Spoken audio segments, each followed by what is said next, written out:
Cuckoo. Hi everybody and welcome back to Cheza. So in this video we want to continue working on our player script, and as well we're going to be creating a script for our shell scene. Before moving on to that, there's a few things that we need to take care of from the previous video. So the first thing that we want to do is go to line 48 of our code here, and where it says variable jump is equals to input.isActionPressed, we want to change this to isAction just pressed. So the difference between what was there previously and how it is right now is that this way the player has to press the jump key every time that they want to make the player character jump. Previously, if you just held down the jump key, the player character will keep on jumping continuously. But this way, now we want to make the jumps very deliberate. Like Amani is going to jump only when the player presses the jump key. The next thing we want to do is on line 66 here, where it says if state in idle or run and is on floor, change state to jump. So obviously we don't want to change the state to jump if the player is on floor. So what we want to do is we're going to change this to not is on floor. So pardon my grammar, but that's how we speak in programming terms. So go ahead and add an exclamation mark right there before is on floor, so that it becomes not is on floor. So in the previous video, when I was testing out the player movement, you had me say that I wasn't able to trigger the jump. So this is part of the reason why I wasn't able to trigger the jump. And talking of the jump, now the last thing that we want to do is we made a small mistake when we were adding these values up here, especially for the jump speed. This is also another reason why I wasn't able to trigger the character to jump. What we want to do is go to our scene called Amani and click on Amani, and for our values here, you can see I've reverted them all back to 0. So we can go ahead and use some arbitrary figures here. So run speed, for instance, let's give her a run speed of 500. Gravity, we can give gravity a figure of maybe 300. And now jump speed, in the previous video, I think we'd set it to like 9 or something. So that wasn't the problem. The problem was that the jump speed needs to be negative, because the player character is always being pulled downwards by gravity. The downward pull is a positive figure. So jump speed, in order to make the character jump, because now the jump movement is in the opposite direction, so it's a negative. We want to give this a negative value. So jump speed, let's go ahead and give it a figure of negative 200. Again, these figures are right off the top of my head. I'm sure we're going to be changing this in the coming videos. And as well, as you toy around with your own project, you can go ahead and input the figures that you're more comfortable with or make more sense to you. So with that, the next thing that we want to do, in the previous video, when we went ahead to test the controls, like Amani seemed like she was just floating in the middle of nowhere, like just floating in the air. And that's because our collision shape didn't have any image attached to it. So what we want to do is go on to main. For our static body 2D here, we want to add a child node, and we're going to add a sprite like that.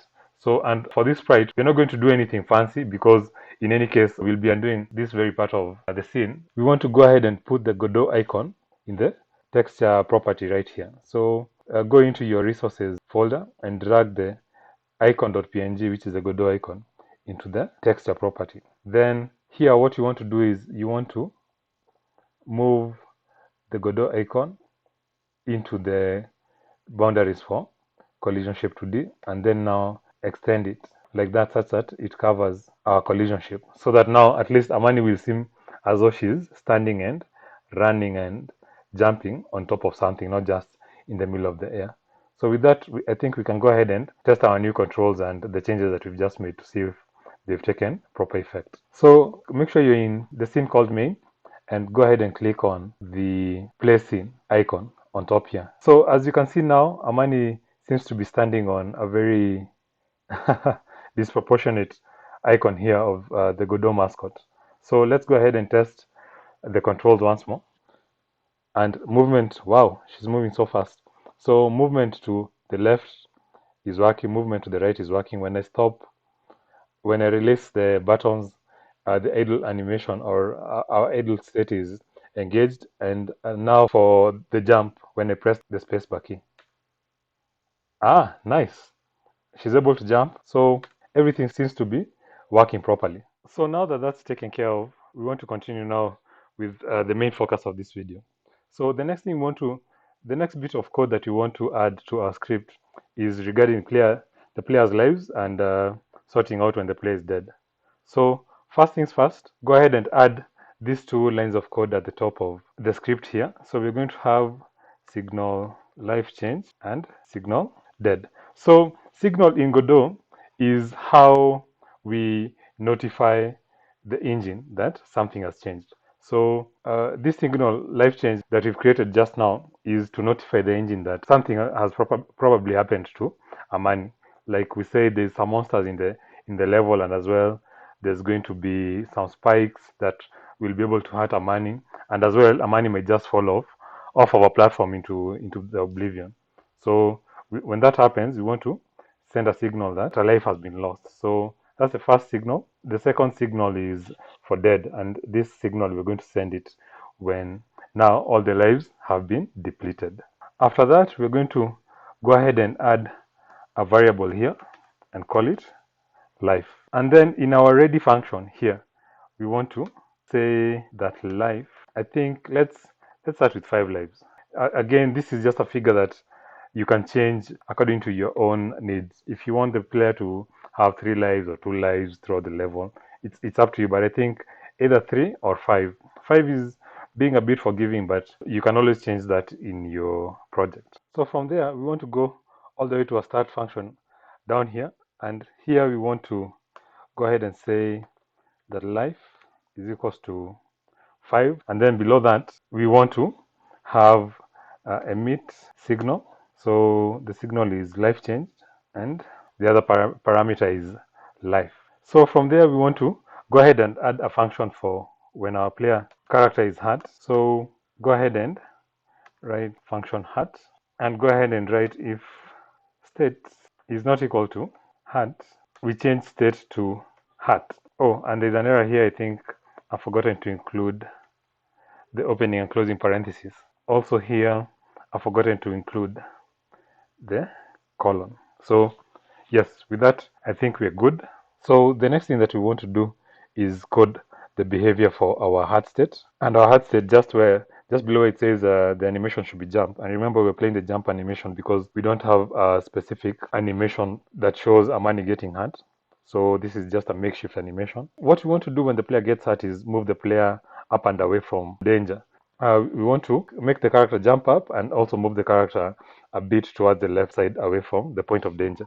So what we're going to do is, first of all, make the character jump. So velocity dot y should be equals 200, right? That should cater to the jumping.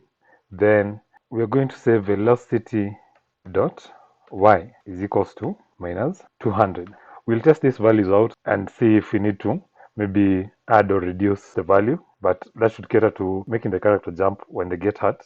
And then now move on to velocity dot x, which again will be equal to minus 100 multiplied by sine velocity dot x.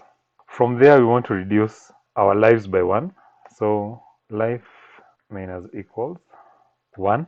From there, we want to emit signal, life changed. Then we want to include just a small pause. So this code right here just gives a brief pause for half a second. From there, what we want to do is to change state to idle. After changing state to idle, we want to check if the player has depleted his or her lives. If life is less than or equal to 0, we want to change state to dead. Don't forget to put a colon right there, and then change state to dead. For our dead state, what we want to do is emit signal that says we're dead, and then we want to hide the player character. And finally, at least as far as our hard state is concerned, there was this bit of code in our get input function, and it says that if state is equal to hard or is the same as hard, return. So return just means that our function get input will end there, such that no input is possible when our play is hard. But this is only for short duration of time, which is about half a second. So that's about it for this video. Don't forget to like the video.